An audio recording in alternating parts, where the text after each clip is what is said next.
안녕하세요. 오늘도 사연 살롱을 찾아주셔서 감사합니다. 저는 40대 초반에 서울에 사는 여성이에요.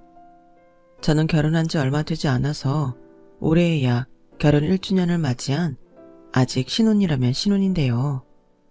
남들보다 좀 늦은 나이에 결혼했지만 제 인생에 진짜 짝을 만났다고 믿기 때문에 다른 사람이 늦게 결혼했다 어떻다 뒷말을 해도 저는 엄청나게 만족하고 있어요. 어차피 제 인생인데 남들에게 보여주려고 결혼하는 거 아니잖아요. 저와 제 남편의 인연이 그때 닿았기 때문에 자연스럽게 이루어진 거라고 생각해요. 왜 사람들이 똥차 가고 벤치 온다고 말하잖아요. 저야말로 그런 경우에 해당됐던 것 같아요. 실은 제가 30대 초반에 정말 좋아했던 사람과 헤어지면서 많은 시간 참 힘들어 했었어요. 그런데 그 사람은 헤어져야 했던 게 맞나 봐요. 이렇게 좋은 남편을 만난 걸 보면 말이죠. 오늘은 바로 제가 30대 초반에 겪었던 남친의 어머니 이야기를 여러분들에게 들려드리려고 사연 신청을 했어요. 저의 부모님은 같이 사업을 하셔서 부자들이 많이 간다는 명품 편집샵들을 운영하셨어요. 그리고 노년에 접어드시면서 편집샵을 냈던 건물 중 2개를 구입하실 정도로 재정적으로 풍요로우셨어요. 엄마는 그중 한 곳 근처에 브런치 카페를 내신다며 제가 운영을 해보면 어떠냐고 하시더라고요. 경서, 너도 회사 다니는 것보다는 사업하는 게 좋다고 했잖아. 우리는 네가 편집샵을 물려받아도 좋은데 네가 외식 사업에 관심이 있다고 했으니 한번 해봐. 보니까 편집샵 손님들이 친구들하고 같이 와서 쇼핑하고 차 마시러 가거나 밥 먹는 일이 많은 것 같아서 편집샵 건너편 건물에 브런치 카페를 내려고 하거든. 사람들이 같은 건물에 있는 데보다는 다른 건물의 카페를 더 많이 가더라고. 그래서 일부러 건너편에 있는 건물 1층에 브런치 카페를 낼 거야. 엄마 생각은 정말 좋은데 그래도 내가 경영에 대해 뭘 아는 건 없잖아. 여태까지 책으로만 배웠지 실제로 해본 적이 없는데 갑자기 운영부터 하면 제대로 못하고 망할 수도 있어. 그러니까 브런치 카페 해본 사람이 매니저를 하고 나는 그 사람 바로 밑에서 배우면 좋을 것 같아. 역시 우리 딸이 야무지다니까. 경서야, 아빠도 네 생각에 찬성이다. 안 그래도 네 엄마한테 다른 경영자 찾아서 운영 맡기고 네가 배우는 게 어떠냐고 했는데 네 엄마는 무조건 너한테 맡기겠다고 하잖니. 엄마는 네가 누구 밑에서 일하는 거 힘들까봐 그랬지. 정말 괜찮겠어? 힘들긴 뭐가 힘들어. 나 지금도 회사에서 다른 사람 밑에서 일하고 있잖아. 회사도 다녔는데 내가 하고 싶은 일을 위해서 다른 사람한테 배우는 건데 완전 좋지. 그렇게 저는 엄마가 내시는 브런치 카페에서 일하게 됐어요. 매니저는 유명한 레스토랑에서 일했던 사람을 스카우트했고요. 저는 그 사람 밑에서 홀과 주방을 어떻게 통제하고 직원들을 어떻게 대해야 하는지 배우면서 홀 바닥을 걸레질하는 일부터 시작했어요. 제가 이 카페의 사장인 엄마 딸이라는 걸 알면 직원들이 불편해할까봐 알리지도 않았죠. 홀 매니저는 제가 사장의 딸이라는 걸 알고 있었고요. 저는 사실 부모님이 어떤 분들인지 알리는 걸 꺼려했어요. 어릴 때부터 보면 순수하게 저와 사귀려 하기보다는 저희 집 돈을 보고 저를 이용하려는 사람들이 더 많았거든요. 저뿐만 아니라 부모님과 오빠 주변에도 호시탐탐 어떻게든 돈을 뜯어내려는 사람들이 많아서 더 경계하게 됐던 것 같아요. 물론 중고등학교 때 친구들은 저희 부모님이 어떤 일을 하고 있는지 알고 있었고요. 크면서 만나는 사람들 중에는 순수하게 저를 봐주는 사람이 별로 없어서 상처도 많이 받았어요. 제가 돈 많은 집 딸이라고 무조건 사치스럽거나 고생도 안 해보고 컸을 거라며 함부로 말하는 사람들도 많았거든요. 아무튼 이런저런 이유로 저는 되도록 부모님 하시는 일이나 저희 집에 대해 말을 하지 않는 게 몸에 뱄죠. 저희 부모님은 진짜 부자일수록 성실하고 사람들한테 친절한 법이라며 저희 교육도 철저히 시키셨어요. 그래서 무슨 일을 하든 누구를 만나든 예의범절을 잘 지키려고 노력했고요. 이건 제 멋대로 생각일지 모르지만 저나 저희 집 가족들이 그렇게 나쁜 짓을 하면서 살지 않았기 때문에 저의 경제적 능력만 보려고 했던 전남친 집안과 이어지지 않은 것 같아서 다행으로 생각하고 있어요. 전남친은 저희 브런치 카페가 오픈하고 얼마 안 돼서부터 자주 오던 단골이었어요. 저희 카페는 아주 일찍 오픈했기 때문에 제가 새벽에 제일 먼저 나와서 간판을 내놓고 바닥을 닦고 카운터 볼 준비를 했거든요. 남친은 출근길에 가끔 홀 바닥을 닦는 저와 마주쳤고 어느 순간부터는 서로 눈인사를 하게 됐어요.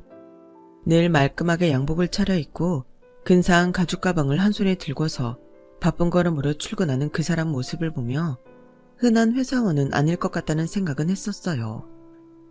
그 시간은 출근 시간대도 아니었고 일반 회사원보다 훨씬 틀에 딱 맞춘 것처럼 차려입고 다녔거든요. 저희 카페는 저녁 시간이 시작되기 전 문을 닫았는데 그 즈음에도 바쁜 걸음으로 바깥을 왔다 갔다 하는 모습도 봤고요. 그래서 저는 근처 벤처기업들 중 어디 한 군데를 운영하는 사람일 수도 있겠다고 생각했어요. 한 번은 저희 카페가 마지막 주문을 받고 막 마감을 했는데 그 사람이 헐레벌떡 들어오더라고요. 죄송한데 지금 식사 안 되나요? 아무거나 재료 남는 거 있으면 만들어 주실 수 있을까요? 제가 오늘 하루 종일 아무것도 못 먹어서요. 라는데 안색도 헬쓱하고 입도 바짝 마른 게 되게 힘들어 보이더라고요. 저희가 지금 매장은 마감을 하는데요. 괜찮으시겠어요? 아, 네, 포장해주세요.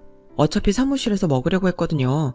일이 많아서 서류 보면서 먹어야 되거든요. 남자는 저와 이야기를 하면서도 틈틈이 문자를 확인하고 답을 보내는 것 같더라고요. 그러시면 드시고 싶으신 거 메뉴에서 골라주세요. 제가 포장해서 갖다 드릴게요. 정말 그래도 될까요? 너무 죄송한데요. 그럼 제가 음식값을 더 낼게요. 아니에요, 괜찮아요. 그냥 음식값만 주세요. 남자는 몇 번이나 고맙고 죄송하다고 인사를 하며 결제를 했고 저는 남자가 고른 음식을 주방에 직접 말하고 음식이 나오자마자 포장을 해서 갖고 갔어요. 남자 사무실을 가보니 그 사람은 큰 로펌의 변호사였어요. 그리 크지 않은 사무실에 서류가 잔뜩 쌓여 있는데 책상에 앉아서 일을 하느라 정신이 없더라고요. 어휴, 제가 하마터면 못 알아볼 뻔했네요. 정말 감사합니다. 이쪽으로 주세요. 맛있게 먹을게요. 혹시 나중에도 드시고 싶은 게 있으시면 미리 연락만 주세요. 저희가 배달은 안 하는데 손님은 워낙 단골이시기도 하니까요. 몇몇 단골분들은 바쁘실 때 저희가 이렇게 직접 갖다 드리거든요. 아, 정말요? 너무 잘 됐네요. 그 카페 음식이 제 입에 참 잘 맞아서 좋아하거든요. 앞으로 종종 부탁드릴게요. 그렇게 그 남자와의 인연이 본격적으로 시작되었어요. 남자는 정말 밤낮을 가리지 않고 일에 매달려 사는 것 같더라고요. 그럼에도 법원에 가거나 의뢰인을 만나러 가는 경우가 아니면 점심은 꼭 저희 카페에 와서 먹었어요. 갈 때는 커피도 주문했고요. 저는 일주일에 2번쯤은 남자의 주문을 받아서 저녁 시간에 그 사람 사무실로 포장 배달을 갔어요. 그러다가 어느 날 그 사람이 이러더라고요. 경서씨, 저랑 진지하게 만나보실래요? 저 사실 전부터 경서씨한테 호감 많았거든요. 저 알고 보면 괜찮은 놈이에요. 바쁜 게 좀 흠이라면 흠이지만요. 실은 저도 늘 말끔하게 차려입고 다니는 그 사람에게 호감이 있었기에 바로 그러겠다고 했어요. 어쩌면 변호사라는 직업 때문에 사귄 거 아니냐고 하실지 모르지만 저는 변호사를 그다지 좋아하지 않았었거든요. 부모님이 일 때문에 변호사 사무실 몇 번 간 적이 있는데 다들 수임료만 비싸게 받고 굉장히 머리 굴르면서 일하는 사람들로 보여서 솔직히 재수없다고 생각했었어요. 저희 집이 꼭 무슨 사자 들어간 직업을 가진 사람을 눈치집히게 선호하는 집안도 아니었고요. 그런데 그 남자를 만나고서는 직업은 보이지도 않더라고요. 사람이 좋으니까 제가 싫어했던 건 아무 문제가 되지 않았어요. 저는 사귀면서 몇 번이고 제가 그냥 카페 직원이 아니라 사장인 엄마 딸이고 근처 건물의 건물주가 부모님이라고 말하라고 했지만 좀처럼 입이 떨어지지 않았어요. 한편으로는 사귀다가 헤어질 수도 있는데 괜히 내가 잘 사는 걸 떠벌리게 되는 것 같아서 주저한 것도 있고요. 그런데 헤어지기는커녕 저희는 서로를 너무 좋아하게 됐고 결국 결혼을 약속하는 사이로 발전하게 됐어요. 결혼하자고 말은 했지만 남친은 너무 바쁜 사람인지라 저희 카페에서 얼굴 보는 게 다인 날이 더 많았죠. 그럼에도 어떻게 날짜를 잡아서 양쪽 집안에 인사부터 드리자고 했어요. 제가 남친 집에 먼저 가겠다고 해서 날짜를 조율하고 있었는데 오후에 갑자기 남친이 카페로 찾아왔어요. 오늘 저녁에 시간 좀 내줘. 엄마가 경서 보고 싶다고 이 근처로 오시겠대. 괜찮지? 응? 좀 당황스럽긴 한데 오신다는데 어떻게 안 뵐 수 있어. 알았어. 이따 갈게. 어디로 가면 돼? 그렇게 저는 아무 준비도 하지 못한 채로 남친의 어머니를 만나러 약속 장소로 나갔어요. 남친의 아버지는 몇 년 전 돌아가셨고 지금은 어머니랑 남친 둘이서만 같이 산다고 했어요. 형네 부부가 집에서 10분 거리에 있는 곳에 살고 있고요. 남친의 형과 형수는 같이 대기업에 다닌다고 하더라고요. 저는 오빠가 증권회사 다닌다는 것 외에 부모님이 건물주이고 편집샵을 여러 개 운영한다는 말을 오늘 할지 다음에 할지 머릿속으로 생각하고 있었어요. 그런데 남친 어머니를 보자마자 긴장해서인지 아무것도 생각이 나지 않더라고요. 남친 어머니는 정말 화려한 분이었어요. 옷차림뿐 아니라 가방이나 귀걸이, 반지, 목걸이 이런 거 전부 시선이 저절로 쏠릴 정도로 눈에 띄는 걸 했더라고요. 저는 얼떨떨한 상태로 남친이 소개하자마자 인사를 했어요. 안녕하세요 어머니. 저 박경서라고 해요. 처음 뵙겠습니다. 우리 상준이가 그렇게 좋아하는 여자가 아가씨구나. 그래요. 앉아봐요. 상준아, 우리 음식 시켜야지.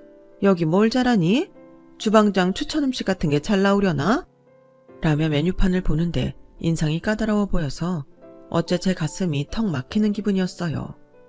세상에, 우리 상준이가 여자 보기를 돌처럼 하는 줄 알았거든. 여기저기서 선짜리 들어와도 꿈쩍도 안 하던 애야. 근데 아가씨 좋다고 바로 결혼까지 한다니 내가 집에 오는 날을 기다리고 있을 수가 있어야 말이지. 그래서 내가 오늘 좀 보겠다고 했어. 괜찮지? 네, 괜찮아요. 그래, 내가 원래 말 돌려서 잘못하고 성격도 급해서 바로 물어볼게. 아가씨 직업이 뭐야? 저는 상준 오빠 사무실 근처에 있는 브런치 카페에서 일해요. 순간 남친 어머니 표정이 팍 굳는 게 보였어요. 저는 가슴이 철렁했죠. 제 직업이 영 아니다 싶구나 하고 걱정이 됐거든요. 남친은 변명을 하는 것처럼 제 말에 덧붙였어요. 엄마, 요즘은 레스토랑들도 다 카페라고 많이 불러. 브런치 카페라고. 이 근처에서는 고급스럽고 음식도 잘해서 인기 되게 많은 데야. 그럼 그 고급스럽고 음식 잘하는 브런치 먼지에서 아가씨가 하는 일은 뭔데? 거기 사장이야? 저는 사장이 우리 엄마라고 말을 하려고 했어요. 그런데 남친이 차갑게 변한 자기 엄마 태도에 놀랐는지 자기가 나서서 막 설명을 하더라고요. 그건 아닌데 아직 젊고 지금 배워가는 중이잖아. 그 카페에서 제일 유능한 직원이니까 금방 카페도 차릴 수 있어. 라고 하자 남친 어머니는 까랑까랑한 목소리로 언성을 높였어요. 상준이 너 지금 제정신이야? 그냥 차라리 결혼하기 싫다고 해. 여기 음식 시킨 거 다 취소해주세요. 여기 종업원 어디 갔어요? 라며 서슬퍼렇게 종업원을 부르더니 좀 전에 시킨 음식을 전부 취소하고는 저를 싸늘하게 내려다보며 아가씨, 잠깐 밖에서 나 좀 봐. 상준이 넌 따라올 생각 마. 라더니 먼저 성큼성큼 식당을 나갔어요. 남친 어머니는 저를 한 커피 전문점으로 데리고 들어가더니 자리에 앉자마자 이렇게 말했어요. 다 필요 없고 당장 우리 상준이랑 헤어져. 어머니, 잠깐 진정하시고 제 이야기를 먼저. 나 얘기 더 듣고 싶지도 않아. 하다못해 거기 홀 매니저라도 한다고 하면 그래도 참았을지도 몰라. 아니, 그래도 안 되지. 언감생심 그것밖에 안 되면서 감히 변호사인 우리 아들을 넘봐? 믿는 구석이라도 있는 거야. 아니, 변호사 집안에서 아가씨 같은 사람하고 결혼하라고 허락해 줄 줄 알았어? 이 아가씨가 아주 드라마를 너무 많이 봤나 봐. 맨날 못 사는 여자가 직업 좋은 남자랑 신데렐라처럼 잘 되고 그런 거 보면서 헛꿈꾼 것 같은데 나는 절대 허락할 수 없으니까 지금 이 자리에서 아가씨가 우리 아들 앞으로 안 만난다고 약속해. 안 그러면 나 아가씨 카페 사장한테 아가씨 자르라고 할 거야. 꽃뱀짓하고 돌아다닌다고 투서 넣을 거라고. 저는 너무 어이가 없어서 남친 어머니를 그저 보기만 했어요. 무슨 말을 해도 통하지 않을 것 같았고 저는 일단 오늘은 돌아가시라고 하고 자리를 피해 나왔죠. 그런데 남친 어머니는 바로 저를 따라 나오더니 뒤에서 갑자기 제 머리채를 확 잡는 거였어요. 너 빨리 지금 우리 상준이랑 안 만난다고 말하라고. 너 같은 것들 내가 얼마나 많이 본 줄 알아? 내가 오만정성 다 들여서 키운 아들을 너 따위 카페나 출근하는 나부랭이한테 빼앗길 것 같아? 어머니, 잠깐 이거 놓고 말씀하세요. 어머니. 어머니는 누가 네 어머니야? 그 어머니 소리 집어치우지 못해? 저는 그 수모를 당하고서도 남친과 헤어지겠다는 생각을 하지 못했어요. 그만큼 남친을 많이 좋아했거든요. 남친은 자기 엄마가 그렇게 나을 줄 몰랐다며 많이 당혹스러워했고요. 경서야, 내가 진짜 미안해. 엄마가 인생의 자랑이 오직 나랑 형 잘 키운 것밖에 없다고 늘 그러시거든. 아마 거기서 오는 자존심 때문에 그러신 것 같아. 내가 대신 사과할게. 너 많이 힘들지? 오빠가 그렇게 말해주니 마음이 좀 낫긴 한데 내가 오빠 어머니 마음에 안 드는 건 맞아. 어떡하지? 내가 엄마한테 잘 말할 테니까 조금만 기다려줘. 나랑 헤어진다느니 그런 말 하면 안 돼. 당연하지. 내가 오빠랑 왜 헤어져? 아, 근데 오빠, 나도 할 말이 있는데 우리 만나서 얘기해. 저는 남친한테 우리 집에 대해 털어놓을 생각이었어요.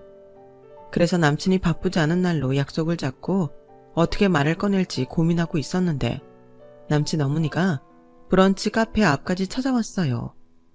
손가락으로 까딱까딱 나오라는 신용을 해서 나갔더니 내가 그래도 아가씨 아는 사람들 앞에서 망신당할까봐 밖에서 보자고 하는 거니까 잔말 말고 따라와 라며 무작정 앞장서서 횡단보도를 건너더라고요. 그러더니 길거리에서 팔짱을 끼고서 저한테 이러는 거였어요. 아가씨는 내 말이 우스워? 왜 헤어지겠다는 말을 안 해? 내가 결심이 서면 연락하라고 전화번호도 줬잖아.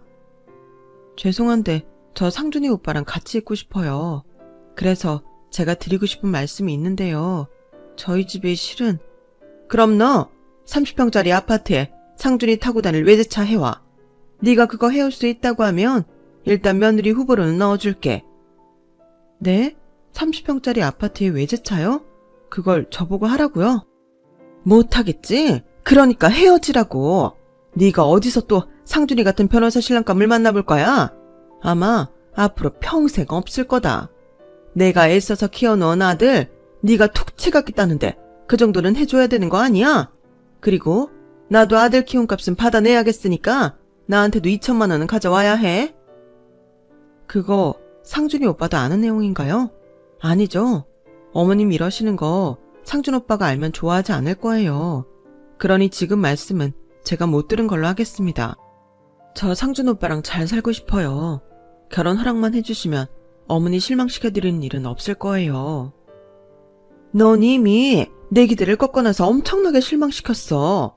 그런데 내가 그런 것도 못 받으면 왜 널 받아들여야 되니? 내 입장도 생각해봐. 내가 아들을 둘 낳아서 키우는 동안 아무 꿈도 없었을 것 같아? 걔들 잘나게 키워서 잘난 며느리 보고 그 덕에 나도 잘 살아야 내가 그동안의 고생이 보람이 있지. 너 같은 거 며느리로 들이자고 내가 그런 짓거리를 했겠어? 길거리에서 저한테 삿대질을 하는 남친 어머니의 목소리는 점점 커져만 갔고 지나가는 사람들은 아예 걸음을 멈추고 저희를 쳐다보기까지 했어요. 더는 이대로 있어서는 안 되겠다 싶었어요.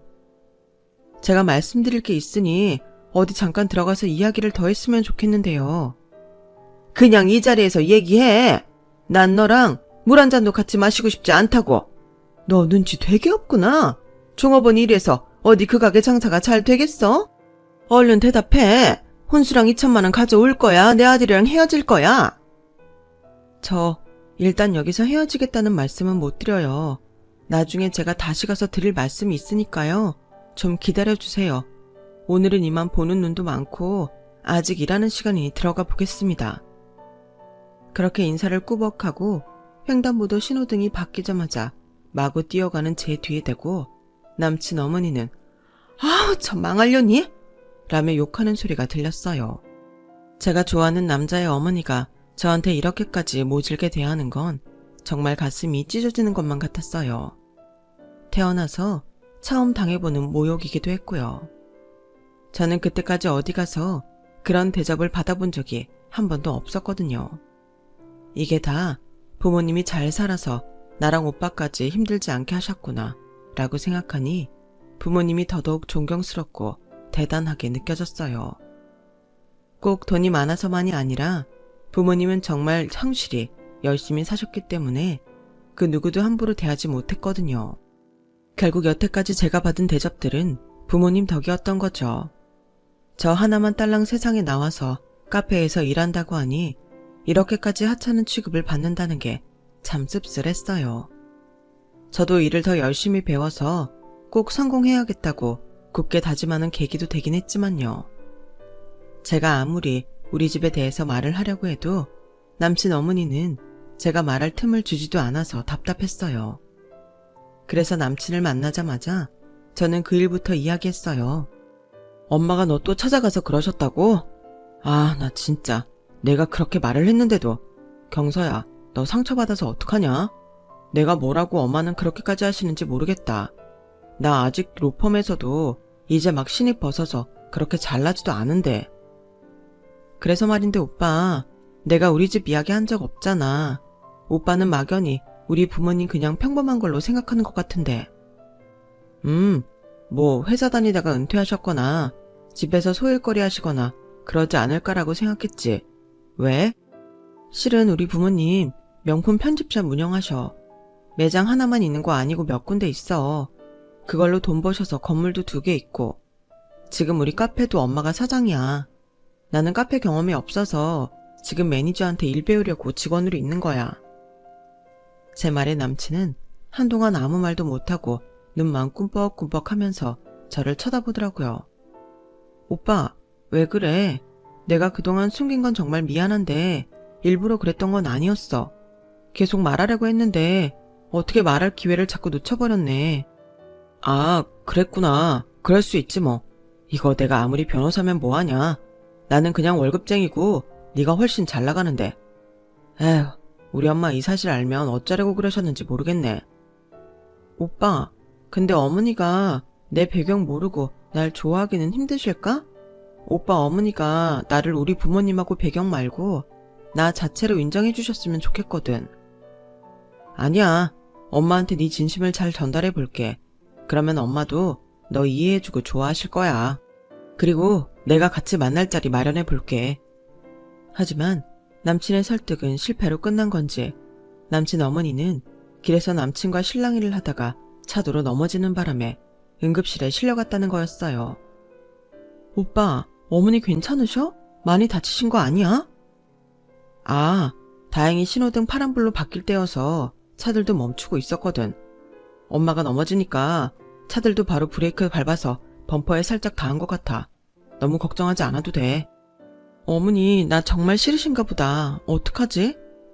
지금은 그런 걱정하지 말고 있어.